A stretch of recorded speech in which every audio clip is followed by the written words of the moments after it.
गोबां गाजा गोमजायै गारजा फुजा होनाय जादों। आदसा बेनि बाथ्राया एसे गोलावानो गोलाव माने जारिमिनखौनो एसे बुंनांगोन। बे गामिनि मुङा घाग्रागुरि सिम्बरगाव VCDC नि सिङाव गोदो 12 नं इउनियननि सिङाव होनोमोन। बे गामिया बे ओनसोलावनो गोजामसिन बुंजायो।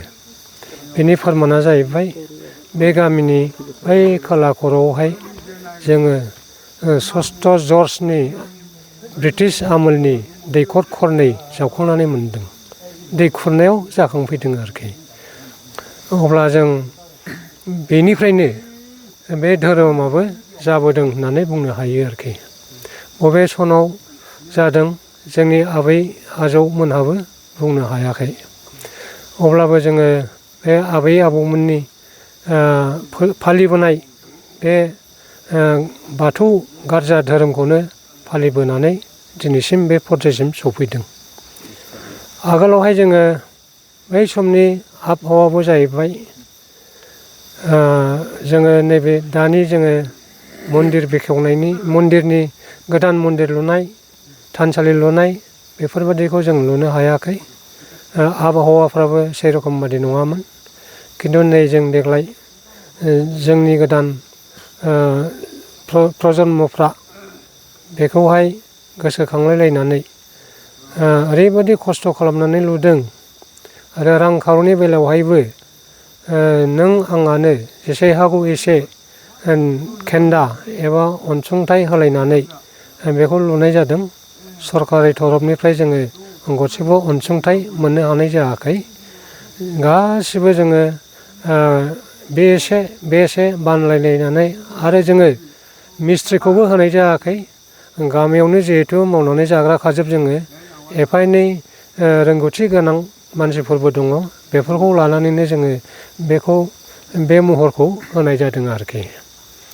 दा इसोरा अनोब्ला बे जोंनि सोरजिनाया सार्थक जागोन जाफुंसारगोन। आरो जोंहा मावनांगौ हाबा गोबां दंबावो आद्रा दङ। जेरै नैबे बाउन्डारि वाल दङ। नैबेबो दा लुनाय थानसालिखौबो जोङो फुरा महरै होनो हायाखै। एसे साजायनांगौ दंबावो। बेफोरखौ जोङो लासै लासै मावलांबाय थानो जोङो नाजानाय जादों आरोखि। दिनैनि जा फुजा होनाय हाबाफारि दिनै बे फुजाखौ होनायनि थांखियानो जाहैबाय जोंहा बोसोरावहाय जोङो खननैल' जाबाय। गोदोबा खनथाम जायोमोन। हांबाय बैसाग मासाव होयोमोन। लोखि गार्जा कार्तिक मासाव होयोमोन आरो नाराकाथा माग मासाव होयोमोन जोङो। दा बोथोर सोलायनायजों लोगोसे जोङो नाराकाथाखौ होनाय जायाखिसै। जोंनि दिनाव जोङो होनो मोननायाव खननै ना खनथाम होनो मोननाय जादों। बेनिफ्राय जों दा होथ'वाखै। उननि पर्जायावहाय मा जायो जों बेखौ नाजानाय जागोन। नैबे दा जों जे 28, 29, 30 बैसागआव नैबेखौ फालिदों बा खुंदों बेयो लोखि गार्जा। बे लोखि गार्जानि उद्देस्यआनो जाबाय जोंहा गायखांबाय माइयाबो जाबाय ओंखारबाय हानोसै। जों बेखौ लोखिखौ जोङो बाख्रियाव आरो इसिं खनायाव सोनानै दोनहैगोन। बेनो जोंनि गार्जा होनायनि थांखि आरोखि। जाहाथे बिमा लोखिया जोंखौ अनहरो। सानबेसे फालिनाय जायो नैबे लोखि गार्जाखौ? जोङो ओरैनो सानथाम खुंनाय जायो जोङो। सिगाङाव जोङो दै सान्थि लोंनाय होनो जों बेखौ प्रायसित खालामनाय आरोखि। ओमफ्राय दिनैहाय भर फुजा जाहैबाय। दिनै बोर लांनाय होनो जों बेखौ। नैबे दहाय आइजोफोर लांनाया बोर लांनाय होनो। आरो नैबे दनाव जे दङ जों बेखौ लांनानै दौरिनि न'आव थिसनहैबावगोन आरोखि। सानथामानो जायो। गाबोन मोनसे दंबावो जोंहा माबा जों बेखौ मोदाय गोसोम होनो आरोखि। बेवहायबो बे एखेखौनो बावहैनाय जायो। अब्लाबो जों बेखौ मोदाय गोसोम होननानै बायह्रानि मोदाय होननानै फालिहैनाय जायो आरोखि। अब्लाबो नैबेनि मोदायफ्रानो थाफाहैयो आरो एसे बांदेरनाय जायो आरोखि। गामिनि गारजासालि बेखौ गामिनिफ्रायनो एसे एनै रां खांलायनानै लुफुंनानै लादों। आथिखालाव बिटिआर सरकाराव मोनसे अनसुंथाइ दं जाय माने धोरोमसालि एबा धोरोम थानसालिफोरनि मुङाव 2 लाख करि राङै मोनसे अनसुंथाइ हरनाय जायो। बे अनसुंथाइखौ नोंथांमोना मोननो हायाखै। बिनि सोमोन्दै मा बुंबावनो दुखुनि बाथ्रा। जोंनि गामियावहाय बेफोर एसे सौहाथ'वाखसै होननांगौ जाहैबाय। उनफ्राव मा जायो खावलायनो नाजानांगौ जाहैबाय गभर्नमेन्ट साइडनाव। मिडियानि गेजेरजों खावलायदों। मथा मथि जों गरसेबो मोननाय जायाखै आरोखि। बेहाय जोंनि गाग्रागुरि गामिनि बे लोखि गार्जानि असिला लानानै जे नोंथांमोनहा जोंनि खावलायनायाव नुजाफैनानै जे जोंखौ मदद होफैबाय बेनि थाखाय आं गाग्रागुरि रायजोनि जानानै नोंथांमोनखौ गिबियावनो आं साबायखर जासिग्रोबाय। आरो जोंहा दिनै मोनसे फोरबो खुंदों। दा बे फोरबोआनो जाहैबाय लोखि गार्जा।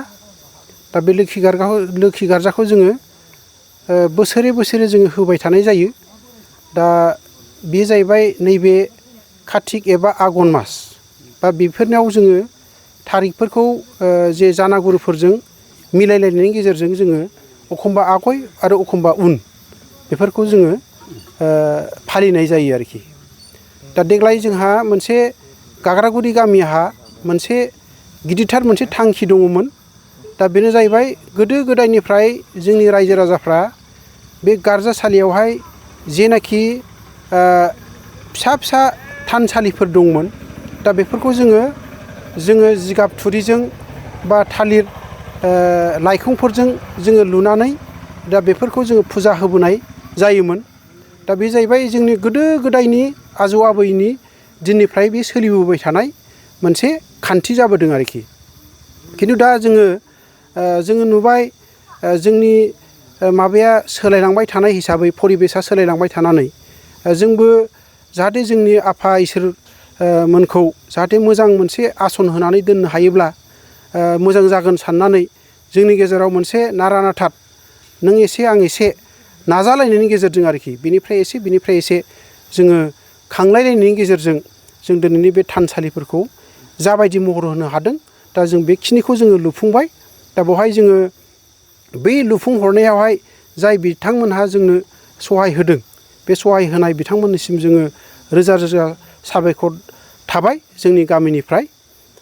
आरो जोंहा दासिम बे माबा लुनायावहाय आरोखि थानसालि लुनायावहाय जोङो सरखारनिफ्राय माबा मोनसे मोनगोन होननानै जोङो आसा दङ, दासिमबो दङ आरोखि।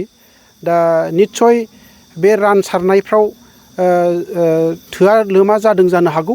दा इयुनफ्राव जाहाथे दानि सरखारफ्रा जोंनि बे आद्रा थालांनाय जेनाखि मावबावनांगौ हाबाफारिफोर दं बेखौ जाहाथे नायसनहरनानै जाहाथे जोंखौ हेफाजाब होयो। जों दिनै बे नोंथांमोननि बे मिडियानि गेजेरजों जोङो खावलायहरनाय थाबाय। जों आसा थिदों जोङो इयुनावहाय जोंनि बे आद्रा थानाय जेनाखि हाबाफारि मावबावनांगौ दङ बा लुफुंनांगौ आयदाफोर दंबावो। दा बेखौ जाहाथे दानि सरखारा जाहाथे जोंखौ नाहरनानै हरो। अब्ला जोंबो बिथांमोननिसिम खुब मोनसे साबायखर थागोन। आरो इयुनाव जेनाखि मावलांनांगौ बिथांमोनहाबो जेनाखि मावलांनांगौ हाबाफारिफोर दं बे मावलांनांगौआव जाहाथे साक्सेस जाथों जों बेखौ आसा थिबाय आरोखि। दिनैनि बे लोखि मन्दिर बेखेवनाय एबा दिनैनि बे फुजा होनायनि गेजेरजों जोङो बेखौनो खावलायहरनाय थाबाय।